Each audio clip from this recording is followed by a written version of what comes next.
सन 1087 ईसा पूर्व में मौर्य साम्राज्य के पतन के बाद भारतीय इतिहास की राजनीतिक एकता बिखर गई।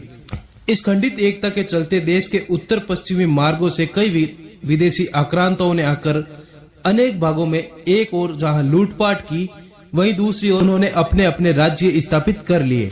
इन बर्बर आक्रांताओं और लुटेरों में से कुछ तो महाक्रूर और बर्बर हत्यारे थे जिन्होंने भारतीय जनता को बेरहमी से कुचला। मिहिर कुल एक हुण शासक था। हुण कौन थे, इस पर तो इतिहासकारों में विवाद है। अधिकतर इतिहासकार हुणों को चीन का मानते हैं। हालांकि मिहिर कुल एक शिव भक्त था। शिव के अलावा वह किसी भी धर्म या संस्कृति में विश्वास नहीं रखता था। भारत में उससे क्रूर शासक आज तक पैदा नहीं हुआ। मिहिर कुल का प्रबल प्रतिरोधी राजा यशोधर्मन था।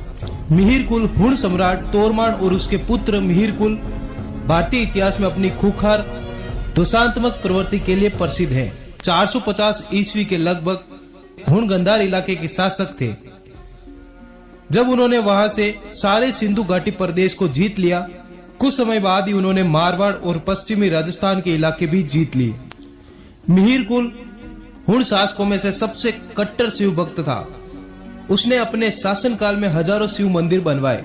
मिहिर कुल के शासनकाल में सिक्के चले जिन पर लिखा था जयतु व्रस, जिसका अर्थ है जय नंदी, जो शिवजी का वाहन है। अतिला हुण, वैसे हुणों में सबसे क्रूर शासक अतिला हुण था।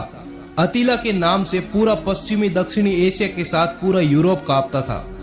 जर्मनी से यूराल नदी और डेन्यूब नदी से बाल्टिक सागर तक फैले हुण साम्राज्य का यह सबसे शक्तिशाली सम्राट था। अतिला ने रोमनों को सेन नदी के नजदीक त्राई मैदान में बुरी तरह हराया और पूरे नगर को नष्ट करके लाशों के ढेर लगा दिए। अतिला के सैनिकों ने भारत में गुप्त वंश की जड़ें हिला दी थी। उसके सैनिक भारत में लगातार लूटपाट करते रहे। दुनिया में मंगोलों के बाद हुणों को सबसे ज्यादा निर्दयी माना जाता है। मोहम्मद बिन कासिम 7वीं शताब्दी के बाद अफगानिस्तान और पाकिस्तान भारत के हाथ से जाता रहा। भारत में इस्लामिक शासन का विस्तार 7वीं शताब्दी के अंत में मोहम्मद बिन कासिम के सिंध पर आक्रमण और बाद के मुस्लिम शासकों द्वारा हुआ। लगभग 712 ईस्वी में इराकी शासक अल हजाद के भतीजे एवं दामाद मोहम्मद बिन कासिम ने 17 वर्ष की अवस्था में सिंध और बलूचिस्तान पर एक विजय अभियान शुरू किया, जिसमें वह सफल हुआ। इस्लामिक खलीफाओं ने सिंध फतह के लिए कई अभियान चलाए। 10,000 सैनिकों का एक दल ऊंट घोड़ों के साथ सिंध पर आक्रमण करने के लिए भेजा गया। सिंध पर ईस्वी सन 638 से 711 ईस्वी तक 74 वर्षों के काल में 9 खलीफाओं ने 15 बार आक्रमण किया। 15वें आक्रमण का नेतृत्व मोहम्मद बिन कासिम ने किया। मोहम्मद बिन कासिम अत्यंत ही क्रूर योद्धा था। सिंध के दीवान गुंदुमल की बेटी ने सर कटवाना मंजूर किया, लेकिन मीर कासिम की पत्नी बनना स्वीकार नहीं किया। इसी तरह वहां के राजा दाहिर और उसकी पुत्रियां और पत्नी ने अपनी मातृभूमि और अस्मिता की रक्षा के लिए जान दे दी, लेकिन मोहम्मद बिन कासिम को अपना वर स्वीकार नहीं किया। सिंध देश के सभी राजाओं की कहानियां बहुत ही मार्मिक और दुखदायी हैं। आज सिंध देश पाकिस्तान का एक प्रांत बनकर रह गया है। राजा दाहिर अकेले ही अरब और ईरान के दरिंदों से लड़ते रहे। उनका साथ किसी ने नहीं दिया, बल्कि कुछ लोगों ने उनके साथ गद्दारी ही की थी। महमूद गजनवी, अरबों के बाद तुर्कों ने भारत पर आक्रमण किया। अलप्तगीन नामक एक तुर्क सरदार ने गजनी में तुर्क साम्राज्य की स्थापना की। 977 में अलप्तगीन के दामाद सुबुक्तगीन ने गजनी पर शासन किया। सुबुक्तगीन ने मरने के पहले कई लड़ाइयां लड़ते हुए अपने राज्य की सीमाएं अफगानिस्तान, खुरासान और पश्चिमोत्तर भारत तक फैला दी थी। सुबुक्तगीन की मृत्यु के बाद उसका पुत्र महमूद गजनवी गजनी की गद्दी पर बैठा। महमूद गजनवी ने बगदाद के खलीफा के आदेशानुसार भारत के अन्य हिस्सों पर आक्रमण करना शुरू कर दिया। उसने भारत पर 1001 से 1026 के बीच 17 आक्रमण किए। उसने प्रत्येक वर्ष भारत के अन्य हिस्सों पर आक्रमण करने की प्रतिज्ञा ली। अपने 13वें अभियान में गजनवी ने बुंदेलखंड, किरात और लोहकोट आदि को जीत लिया। 14वां आक्रमण उसने ग्वालियर और कालिंजर पर किया। 15वां आक्रमण जैसलमेर, गुजरात और अहिंदवाड़ गुजरात में किया और वहां खूब लूटपाट की। माना जाता है कि महमूद गजनवी ने अपना 16वां आक्रमण सोमनाथ पर किया। उसने वहां के प्रसिद्ध मंदिरों को तोड़ा और वहां अपार धन संपदा प्राप्त की। इस मंदिर को लूटते समय महमूद ने लगभग 50,000 ब्राह्मणों एवं हिंदुओं का कत्ल कर दिया था। इसकी चर्चा पूरे देश में आग की तरफ फैल गई थी। 17वां आक्रमण उसने सिंध और मुल्तान के तटवर्ती क्षेत्रों में जाटों पर किया था। इसमें जाट बुरी तरह पराजित हो गए थे। मोहम्मद गोरी। मोहम्मद बिन कासिम के बाद मोहम्मद गजनवी और उसके बाद मोहम्मद गोरी ने भारत पर आक्रमण कर अंधाधुंध कत्लेआम और लूटपाट मचाई। इसका पूरा नाम शिहाबुद्दीन उर्फ मुइजुद्दीन मोहम्मद गोरी था। भारत में तुर्क साम्राज्य की स्थापना करने का श्रेय मोहम्मद गोरी को ही जाता है। गोरी गजनी और हेरात के मध्य स्थित छोटे से पहाड़ी प्रदेश गौर का शासक था। उसने पहला आक्रमण 1175 ईस्वी में मुल्तान पर किया। दूसरा आक्रमण 1178 ईस्वी में गुजरात पर किया। इसके बाद 1179 से 86 के बीच पंजाब को फतेह कर लिया। इसके बाद उसने 1179 ईस्वी में पेशावर तथा 1185 ईस्वी में सियालकोट को अपने कब्जे में ले लिया। 1191 ईस्वी में उसका युद्ध पृथ्वीराज चौहान से हुआ। इस युद्ध में मोहम्मद गोरी को बुरी तरह पराजित होना पड़ा। इस युद्ध में मोहम्मद गोरी को बंधक बना लिया गया, लेकिन पृथ्वीराज चौहान ने बाद में उसे छोड़ दिया। इसे तराइन का प्रथम युद्ध कहा जाता है। इसके बाद मोहम्मद गोरी ने अधिक ताकत के साथ पृथ्वीराज चौहान पर वापस आक्रमण किया। तराइन का यह द्वितीय युद्ध 1192 ईस्वी में हुआ था। इस बार पृथ्वीराज चौहान मोहम्मद गोरी से हार गए।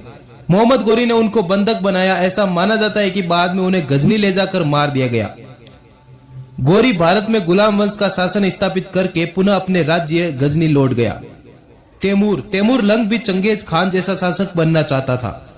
सन 1369 ईस्वी में समरकंद का शासक बना। उसके बाद उसने अपनी विजय और क्रूरता की यात्रा शुरू की। मध्य एशिया के मंगोल लोग इस बीच मुसलमान हो चुके थे और तैमूर खुद भी एक मुसलमान था।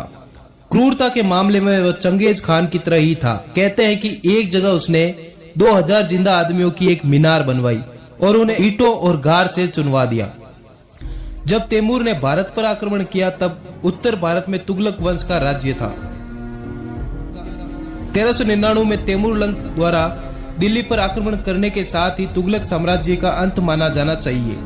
तैमूर मंगोलों की फौज लेकर आया तो उसका कोई बड़ा मुकाबला नहीं हुआ और वह कत्लेआम करता हुआ मजे के साथ आगे बढ़ता गया। तैमूर के आक्रमण के समय हिंदू और मुसलमान दोनों ने मिलकर जौहर की राजपूती रस्म अदा की।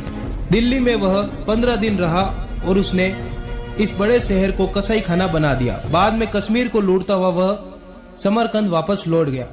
तैमूर के जाने के बाद दिल्ली मुर्दों का शहर बन गया था। तैमूर को मुसलमान अल्लाह का कहर मानते थे। बाबर। मुगल वंश का संस्थापक बाबर एक लुटेरा था। उसने उत्तर भारत में कई लूटों को अंजाम दिया। मध्य एशिया के समरकंद राज्य की एक बहुत छोटी जागीर में 1483 ईस्वी में बाबर का जन्म हुआ। बाबर ने अपनी किताब बाबरनामा में बताया कि वो मूर्तियों को तोड़ने वाला अर्थात मूर्तियों का खंडन करने वाला है। बाबर ने चगताई भाषा में अपनी आत्मकथा तुजु के बाबरी लिखी, जिसे इतिहास में बाबरनामा कहते हैं। बाबर का टकराव दिल्ली के शासक इब्राहिम लोदी से हुआ। बाबर के जीवन का सबसे बड़ा टकराव मेवाड़ के राणा सांगा के साथ हुआ। बाबरनामा में इसका विस्तृत वर्णन मिलता है। संघर्ष में 1527 ईस्वी में खानवा के युद्ध में अंत में बाबर को सफलता मिली। बाबर ने अपने विजय पत्रों में मूर्तियों की नींव का खंडन करने वाला अर्थात मंदिरों और मूर्तियों को तोड़ने वाला बताया है।